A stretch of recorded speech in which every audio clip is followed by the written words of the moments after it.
Good gosh.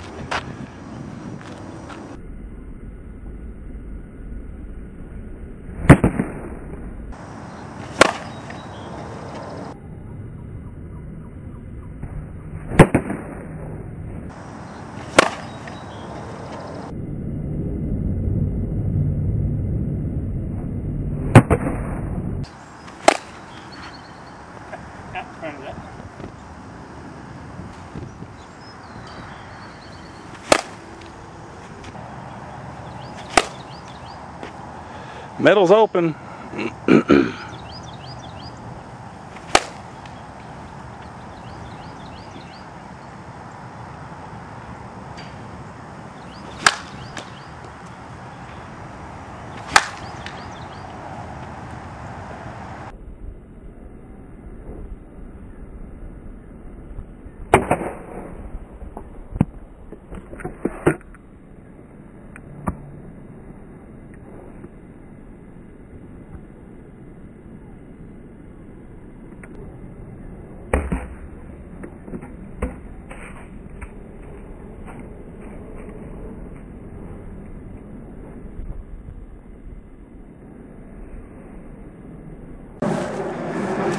Good ways to travel from Pike. That's the furthest one I've ever seen go that far.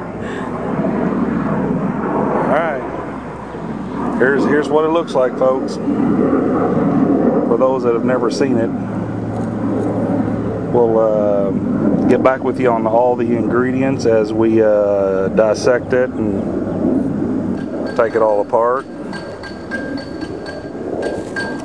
This is how far we are away from home plate. That's how far it went in the air. It's a long ways.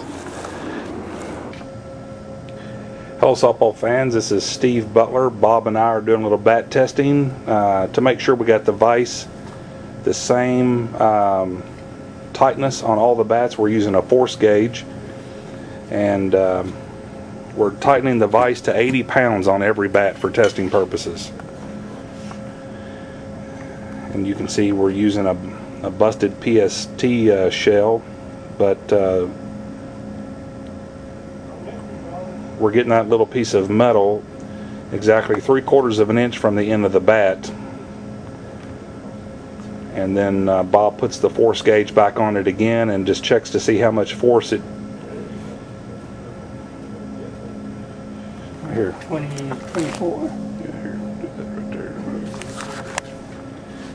And then push the very end of the bat and touch it till it touches. It's pretty easy to see. And the Launch510, it takes 24 pounds of pressure to move that barrel this 3/4 of an inch, like you can see right here. And we're just having fun. We're checking the stiffness of handles of all these bats, and as you can see, we're going to go through here, and we got a DeMarini, we got a recoil, a PST, we've got a test boom ball, and we've got a Worth Lighthouse. And here in a minute we'll give the results of all those bats. Just hang tight. All right, here you go, folks. The 28-ounce PST short shell was 11 pounds. The Juggernaut was 11 pounds. The 20-year-old Worth Lighthouse single wall aluminum was 14 pounds of flex. The Boom Ball Combat demo bat was 15 pounds. The Mike and Recoil was 20 pounds. And the Worth Launch Senior Bat 510 was 24 pounds. Now that's 24 pounds of pressure that it takes to push the barrel 3/4 of an inch. So what does that tell us? What does that tell us, Bob?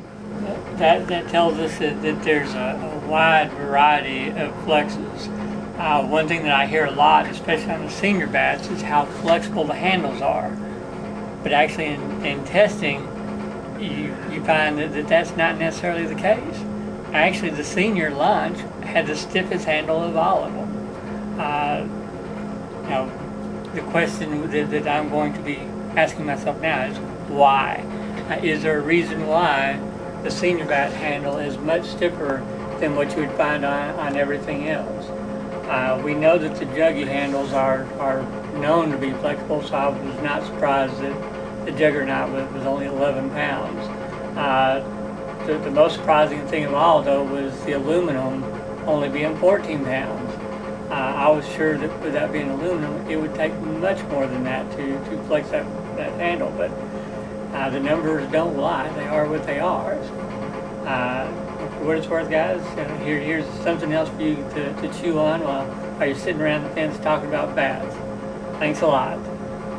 Hey, softball fans, you probably wonder what the heck me and Bob are doing. Well, basically, we're just having fun and testing, and what Bob was just talking about, this bat takes 11 pounds to flex the barrel, so when I swing this bat at 100 miles an hour, with it flexing, when my hands are here, where is the bat head?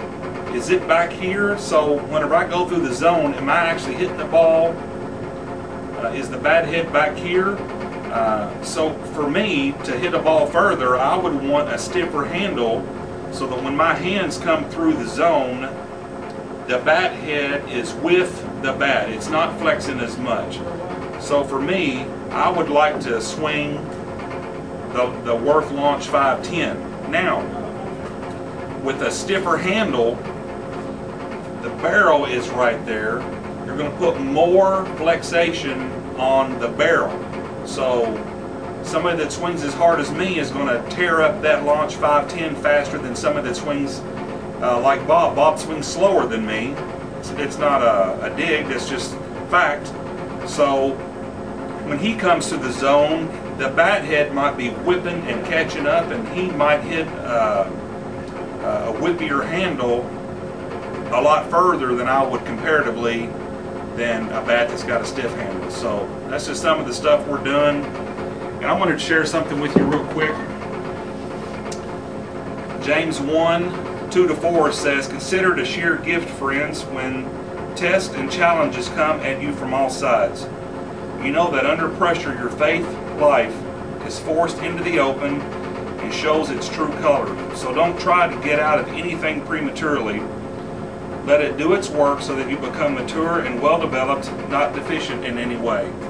Testing and trials that we go through as Christians strengthen us and make us better Christians, and then in turn able to help others who are going through the same thing. What Bob and I are doing, all the testing we're doing is trying to come up with a better product, and it's exactly the same way. The more tests we do now, in the end, will make a better product. The more tests and trials we go through as believers, in the end, we'll become better Christians. And don't worry, if you fail that test, you're going to get to take it again.